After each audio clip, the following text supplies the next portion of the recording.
Yeah, welcome back to my channel. Uh, it's this time of year again where the Six Nations 2020 is happening in what, 2 weeks time? And I think it's time I do my predictions again because I did that in 2018 and it's one of my most popular videos on the channel to see who I think will do well and who I think will not do well in the Six Nations. It's one of the tournaments that is like world known to a lot of Northern Hemisphere sides, countries, and like New Zealand and Australia, some than the Southern Hemisphere sides. It's also Six Nations that's coming back off a World Cup win, or World Cup. So some of the teams did well in the World Cup, some didn't do well. So I made a list of who I think is going to actually do well in Six Nations and who is not. So I'll go with last place up. We're going to go 6 up to first.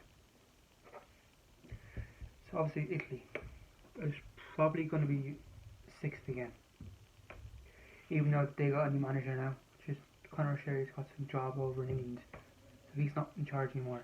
So it's they brought in a new coach, Italy, which I'm hoping that Italy do something different this time, because as we know, Conor Sherry didn't win a game in Six Nations when he was in charge. So hoping that Italy do get a win this time. Maybe against Scotland they could do. So that's Italy. In the 5th place I have Scotland itself. They didn't do too well in the World Cup. They lost to Ireland and they lost to Japan as well. And yeah, they didn't do. Yes, they're bringing in a lot of new players, and they have Finn Russell, who's doing some incredible stuff with out brassing. But they don't really have they have a lack in like play. You know, I think the Six Nations will. I have Ireland at 4th and Scotland at 5th. It could be the other way around. See, Ireland have a new coach, Andy Farrell, and I don't think he is going to be any good. But I do think, well, he's named his squad for Six Nations, and it's Sexton's captain, which is a surprise. That'll probably be Peter O'Mahony, but no, it's not. But he's 5 new players that he's brought in, Andy Farrell. And yeah, so it'll be very interesting to see what Andy Farrell does. Does he do anything different? Does he not do anything different? I'm hoping he does something different to brings more energy, more attack to the game. Pick new, don't pick Andy Farrell. He shouldn't pick on experience. He should pick on form. Better on form, I should pick them instead of over experience, like what Joe Smith did in the World Cup, and it led to Ireland doing very poorly because he picked experience, not. Yeah, Joe Smith picked experience, not players on form. Like Andrew Conway wasn't on form; he didn't play him. Yeah, that kind of stuff. So I don't think Ireland, even though we've 3 home games, first Scotland, then Wales, then we have England, then we've Italy, and then France. It's the end. So I say he would try to target the 3 home games, to win the 3 home games, and then maybe get a losing bonus point over in England. Same probably in France, Paris. So 3rd place is Wales. Wales got a new coach, and it'll take a while for.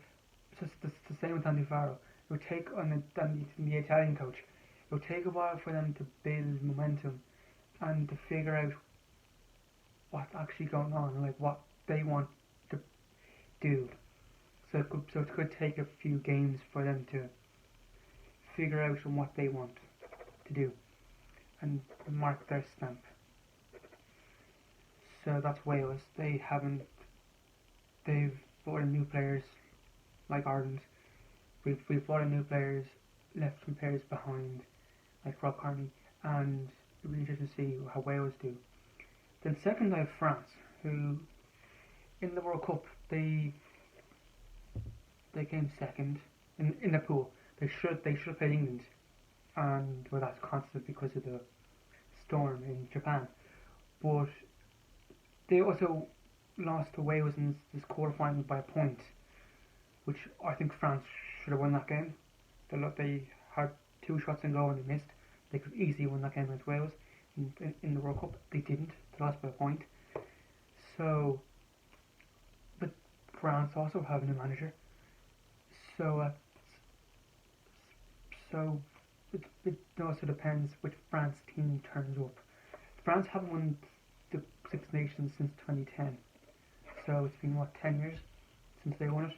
So I think France need to get their act together, because like I love watching France play rugby because you don't know what team will turn up. So hopefully it's the right team and they do some good rugby this Six Nations. The first game for them is England in Paris, which could be an absolute cracker of a game.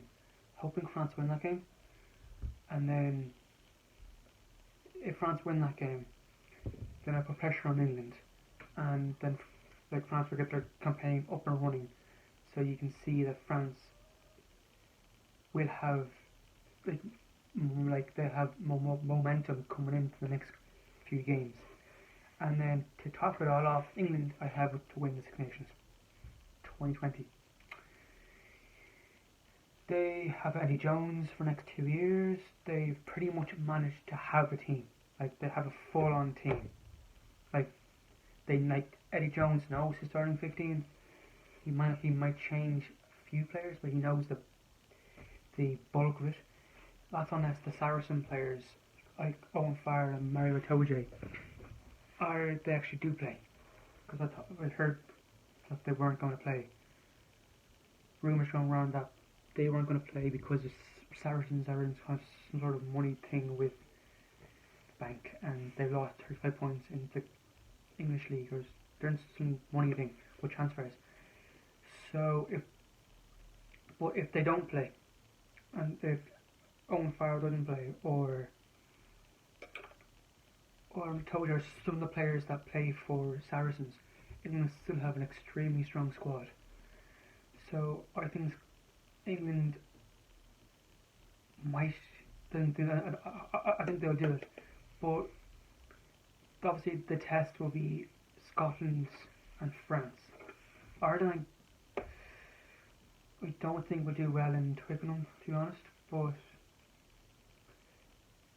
some people think we will, but no. If the games will be Scotland England in Murrayfield, and France England in Twickenham and in Paris. Those are the 2 games that might cause England a little bit of not panicky, but like a little jumpy, because Murrayfield is always a difficult place to play. So is Paris. So yeah. But I hope to see Ireland actually do better. Than I have them down in 4th now, because I just don't think Andy Farrell, he has experience of Joe Schmidt and all, but Andy Farrell has never been a head coach before in a country, of a club or a country. So it's all new to him. He's been watching Joe Schmidt for since 2013 to now. So he kind of has an idea. So hopefully he brings something new, something that Ireland rugby need, because we're in a bad situation. 2019 was not our year. Some people say that Joe Schmidt stayed 1 year too late. I think he did. And he didn't give his players enough freedom on the pitch. Everything was all structured. Other teams were giving up freedom, and some were having like 2 fly halves on the pitch at once, like Owen Farr at 12 and George Ford at 10, like Bowden Barrett at 15 and Awonga at 10 for New Zealand. So maybe the coach Andy Farrell goes and tries to do that and try and work away in and come up with like new ideas. He's brought in James Catt, who was with Andy Farrell in the England team in the World Cup 2015. Then he went over to Conor O'Shea to be the defensive coach, I think, was one of the coaches. Did okay over Italy. The players, obviously, Italy, they're not, they're good players, but they're not top of the world or anything. But now he's over in Ireland with the Ireland team, who Ireland are like fifth in the world, fifth, I think. And so he's a better, talented, more like focused group. So we get to see how he gets on as, I think, the attacking coach. I think that's what he's doing. Simon Easterby is now here that he's the defensive coach, and Andy Farrell would do bits of the defensive coach with Simon Easterby, and he's the head coach. So yeah, it should be very interesting. Six Nations starts in 2 weeks' time, and I'm so looking forward to it. There's like a bunch of new coaches. There's new captains. Troy Best gone, Sexton's now captain. So there's a bunch of new. England kept their manager, and so did Scotland, and the rest of all new managers. So it's going to be fascinating.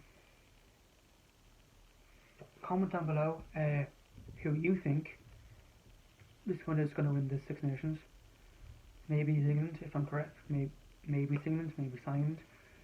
At the end of the Six Nations, I'm going to do another video to see did I get the list right. See, compare what I had down now, and then what actually did happen in the Six Nations. If you want to see that, just give it a thumbs up and subscribe and share this video around. Ciao.